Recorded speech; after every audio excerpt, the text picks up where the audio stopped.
will start this procedure with loading the cartridge.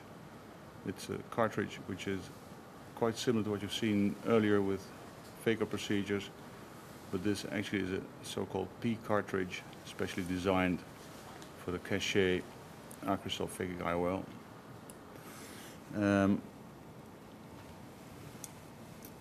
The good thing about the Cachet lens is that one of the important steps, namely the folding, is taking place outside of the eye.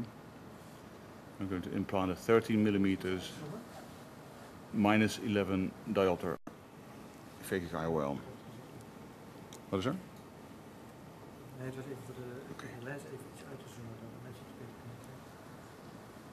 Is it so? Is it visible like this? Okay. Yes, so this is the holder in which the lens is manufactured. As you can see, there are two markings, one over there and one over there, which actually indicate the upside position of the lens.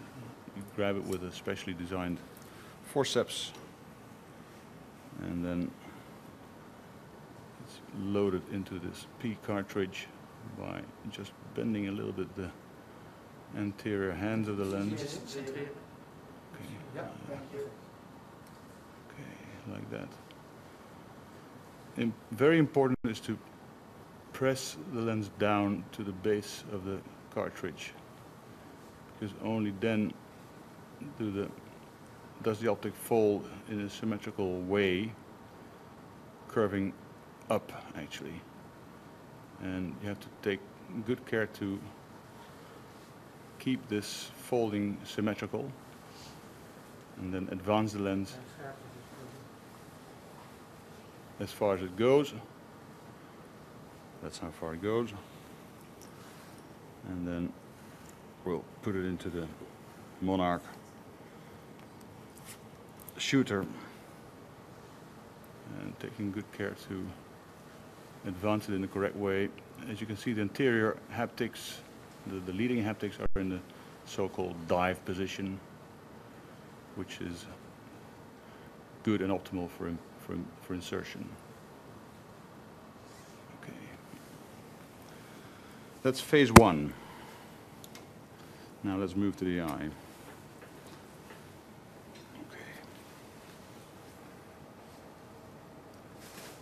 I hope nobody got seasick by this movement. Can you please rinse the cornea? Thank you very much. I prefer to make these procedures on the temporal side. Let me get this microscope right. It's always the fourth switch that you need to magnify, not the first in a new microscope. So I make a temporal incision because I'm very confident that it doesn't induce any stigmatism, and it's very predictable. And it gives me, also the temporal side gives me enough space to work with. So it's a limbal incision. Wacht, even niet over.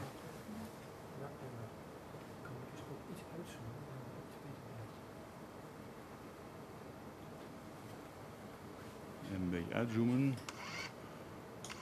Ja. Beter? Okay. So, a single hinge incision. Nou, alsjeblieft even spoelen. Ja, graag. Well, the point is, if you rinse while making the groove, you cannot see if you accidentally perforate. So that's why I prefer not to have any rinsing while making the groove.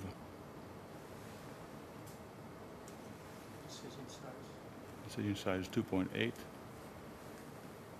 And I also like to use this so-called modified Thornton ring, which allows me to give enough pressure on the eye to make a predictable cut and stabilize the eye quite neatly.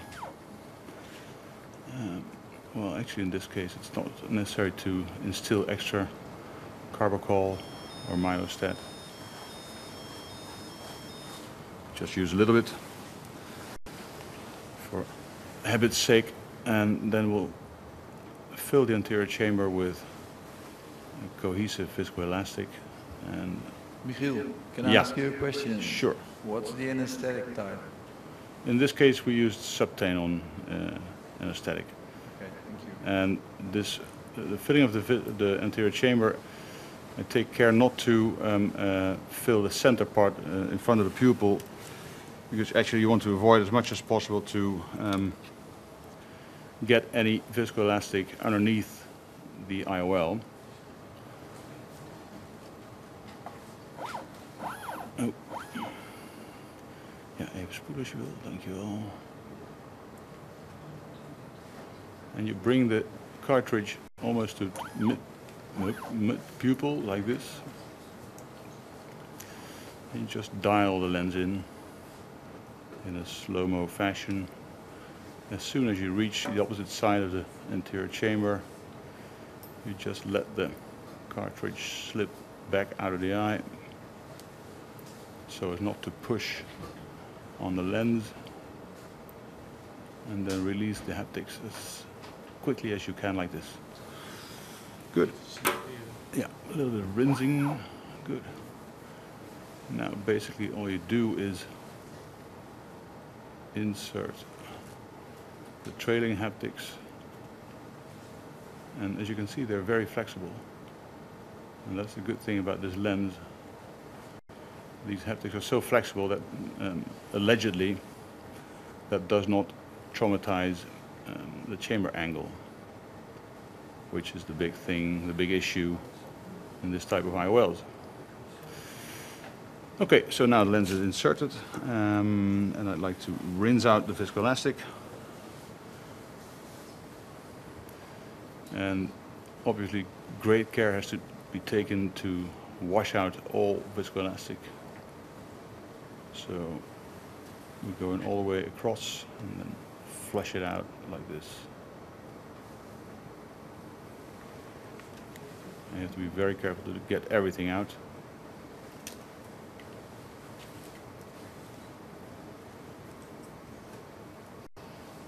And there we go, yeah. There may be a little bit more. Michiel, what kind of viscoelastic are you using? This is Pro-Visc, but I think any cohesive, normal molecular size viscoelastic will do.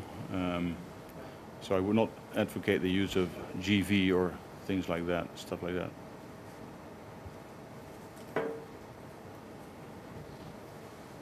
Okay. Then I hydrate the wound. Yeah, just. Actually, if the incision is made like this, I find it only very rarely necessary to suture. And also in my numbers, I've seen no induction of astigmatism, so it's a really stable way of making the incision. As a double check, one of the things refractive surgery is all about, checking and double checking and maybe triple checking. I'll go in with the Simcoe cannula to check if there's any remaining viscoelastic, and there is actually, and now it's gone. So that's good. Nog een keertje. Zo, dat is gewoon B6, hè? And I refill the chamber. Sorry, ik voelde er wat van.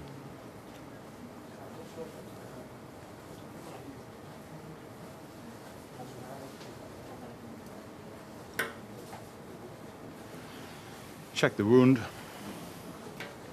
and the pressure.